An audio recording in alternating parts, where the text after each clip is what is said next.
Bonjour Caroline. Bonjour. Je suis heureuse de participer à ce live sur LinkedIn à tes côtés, car je vais découvrir, comme toutes les personnes connectées aujourd'hui, les étapes clés pour une orientation réussie grâce à ce question-réponse en direct. Nous sommes au cabinet Lutori où nous travaillons les mardis pour être connectés avec vous pour ce live. Alors, Caroline, pour commencer, on va apprendre à te connaître brièvement. C'est OK pour toi? Oui, avec plaisir. Oui. Donc, est-ce que tu pourrais nous parler de ton parcours en quelques mots? En quelques mots. Donc, j'ai 47 ans presque. J'habite à côté d'Aix-en-Provence, donc pas très loin de Utori. Le fait principal, c'est que j'ai quand même passé 22 ans au sein d'Airbus. Du coup, j'ai travaillé dans beaucoup de fonctions commerce, d'achat, la logistique, la direction commerciale, mais surtout l'accompagnement au changement humain, qui fait que du coup, j'ai développé mes compétences de coach professionnel orientée solution, de facilitatrice d'intelligence collective et également de formatrice. Et je suis bien sûr maman de 2 grands garçons qui ont 16 ans et 20 ans. Et tu es désormais spécialisée auprès des ados et des jeunes adultes. Et oui, c'est pour ça qu'on s'est bien connectés toutes les deux aussi. Oui, parce que du coup, pour avoir plusieurs raisons, déjà, oui, j'ai fait une certification complémentaire auprès des adolescents et des jeunes adultes, une certification certifiante, parce que ça a résonné pour plein de raisons. Déjà en tant que mère, voilà, je vous ai dit, des garçons et du coup, le fait de sentir une société qui peut être très enfermante avec des enjeux, une pression, voilà, sur lequel je suis pas forcément OK, mais en tout cas, il faut faire avec le système.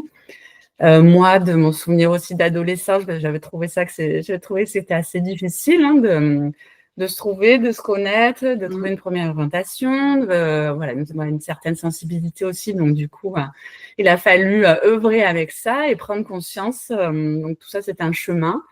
Et l'idée aujourd'hui, c'est vraiment de donner des clés de lecture aux plus jeunes pour les accompagner dans ce chemin. Voilà. Et moi, si j'avais eu des clés de lecture peut-être plus tôt, j'aurais fait un autre chemin, même si je suis contente de celui que j'ai fait. Mais en tout cas, c'est d'amener un peu de sérénité dans un système, en tout cas, que je trouve anxiogène. OK, merci. Et lorsque tu fais ces accompagnements de jeunes ou d'ados, quel est ton moment préféré dans ces étapes différentes justement dans l'accompagnement? Parce que le coaching, c'est vrai que c'est de nombreuses étapes, mais est-ce que tu as un moment que tu préfères? Un moment que je préfère.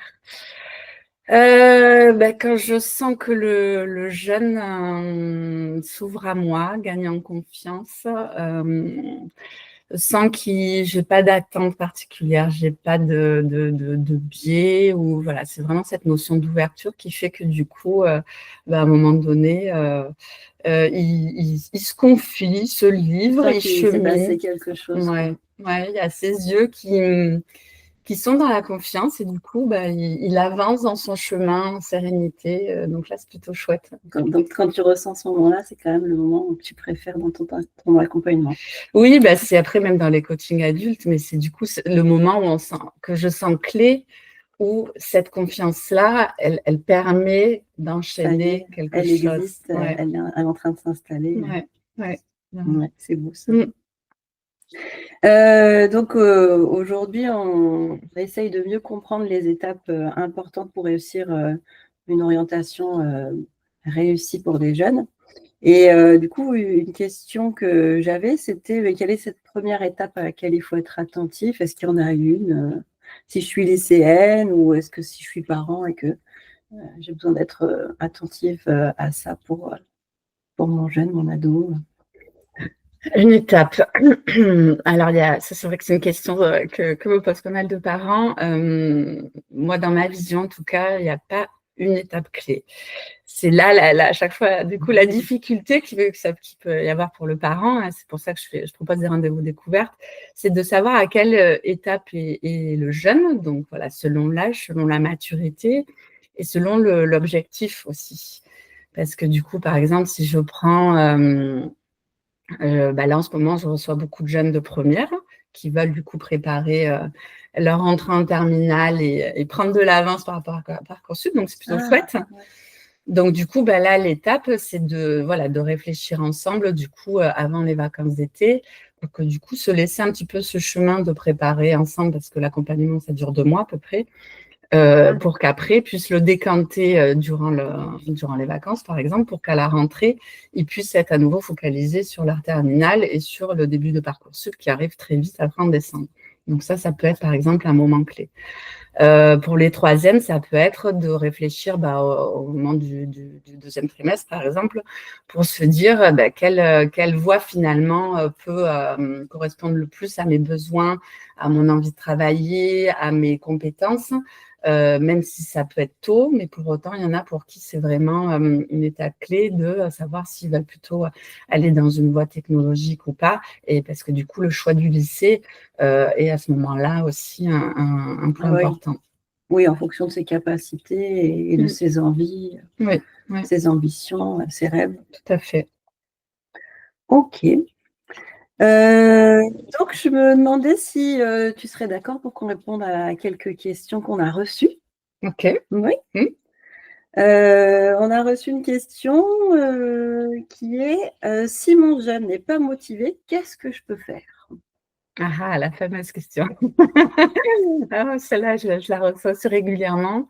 Alors, la motivation, c'est une des clés, et à la fois, l'idée, c'est de ne pas travailler sur le sujet de la motivation, mais de travailler sur quelque chose de connexe, de décentrer un petit peu le jeune et de l'accompagner par la thématique de l'orientation, en fait. Du coup, ça permet de travailler indirectement la motivation, parce que comme il va mieux se connaître, comme il va savoir où il va aller, pourquoi il va aller, naturellement, ça va lui donner l'élan de se reprendre en main au niveau scolaire ou études pour aller dans le chemin et dans l'orientation qui aura fait sens à ce moment-là. Donc, oui, voilà. C'est vrai que la connaissance de soi qui aide. Tout à fait. Une autre question est ma fille est stressée par ses choix, de devoir faire ce type de choix. Comment puis-je l'accompagner dans cet état de stress? Alors, le stress, on en a parlé, puis on en reparlera dans les prochains lives, mais le système est quand même très anxiogène. Moi, de mon côté, je reçois, je pense, à peu près 80% d'hypersensibles, parce qu'ils doivent sentir que je le suis, parce que ce que je renvoie aussi, parce que du coup, le premier contact qu'on a ensemble leur parle. Et du coup, forcément, le sujet du stress les touche encore plus, mais pas que. Et du coup, le stress empêche de prendre des décisions de manière sereine, même des décisions tout court. Donc, l'idée, c'est de faire un peu redescendre la pression.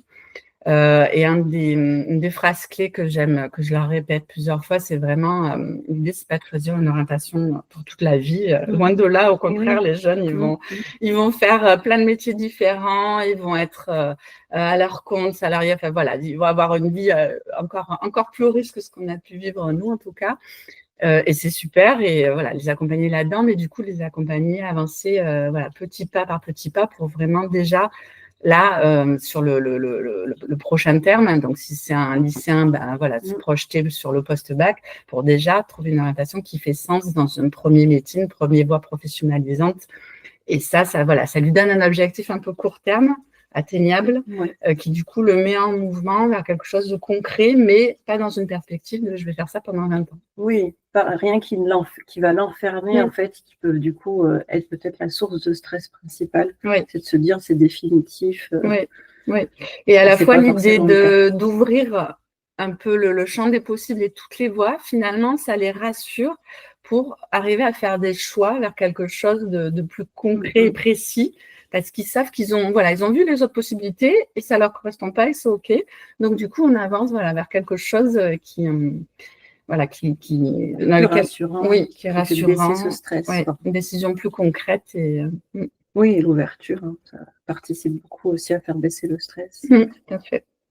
Et une autre petite question, quelle est la différence entre le coaching et la conseillère d'orientation. Ah. Entre le Alors, ce ne sont pas les mêmes métiers, même si la finalité, c'est quand même que le jeune s'épanouisse dans un avenir qui lui convienne.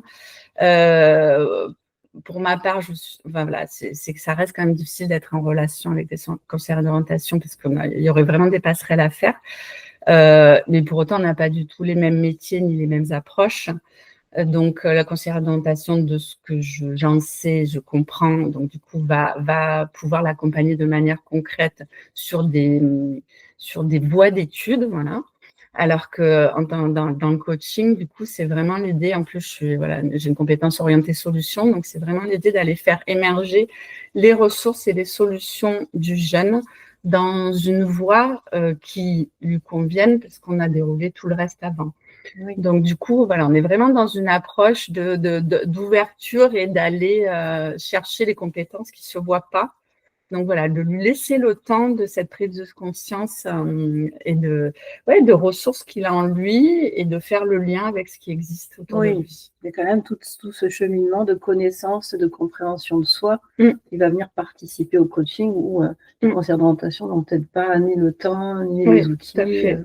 Et c'est vrai que quand tu parles de temps, je vous disais que l'accompagnement durait 2 mois dans la temporalité parce que cette temporalité, elle est importante pour justement cette prise de conscience, laisser le temps, lui laisser l'ouverture, lui laisser le temps de faire un 360 degrés du coup avec son entourage, de faire des tests. Donc voilà, il y a tout un accompagnement global qui fait que c'est un peu comme un bilan de compétences pour les adultes pour ce qu'on fait, mais du coup, ça lui permet de prendre conscience de manière beaucoup plus large que sur 1 heure de regarder la liste de métiers qui existent. Voilà, on est vraiment là-dedans. Effectivement, je vois bien cette ouverture qu'apporte le coaching, aussi dans la considération de la situation avec cette ouverture à 360. Parce qu'on retient quand même beaucoup de toutes les réponses aux questions. On retient cette ouverture d'esprit, ce changement de considération de la situation pour aider et aussi pour se dire que voilà comment ça va se passer.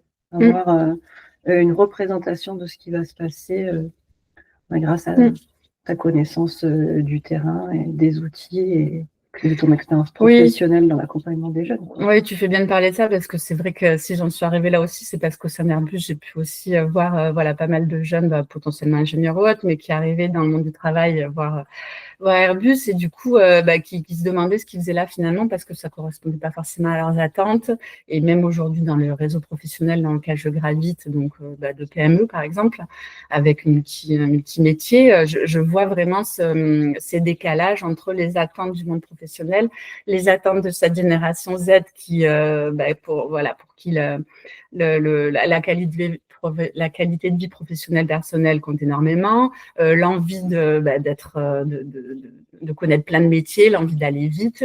Donc, l'idée, c'est de réconcilier aussi ces 2 visions pour que aujourd'hui, les entreprises arrivent à recruter, parce que c'est une réelle problématique, et que les jeunes trouvent un espace qui leur correspond, parce qu'ils ont envie de travailler, ils ont plein d'envie, ils ont plein de richesses à amener, mais pour autant, aujourd'hui, il y a des choses qui…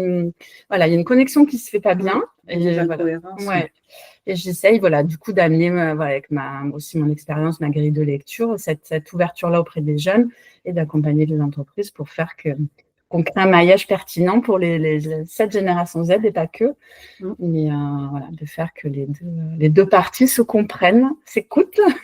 Oui, et arrivent du coup à vivre ensemble dans ce monde professionnel. C'est ça. Donc, on est sur de la systémie, du coup, là. Et oui, qui est aussi un de tes domaines de prédilection, la systémie. Et oui. Forcément, ça donne beaucoup de sens. Voilà pour ce premier live. Vous avez pu avoir peut-être plus de clarté sur les étapes qui vont permettre à votre jeune ou votre ado d'être plus épanoui dans une orientation professionnelle qui est peut-être un peu stressante ou floue. Et donc, le prochain live, pour le prochain live, pensez à nous envoyer vos questions, comme ça s'est produit pour cette fois-ci. Et bien sûr, pensez à vous connecter le jour J si vous souhaitez poser des questions en direct.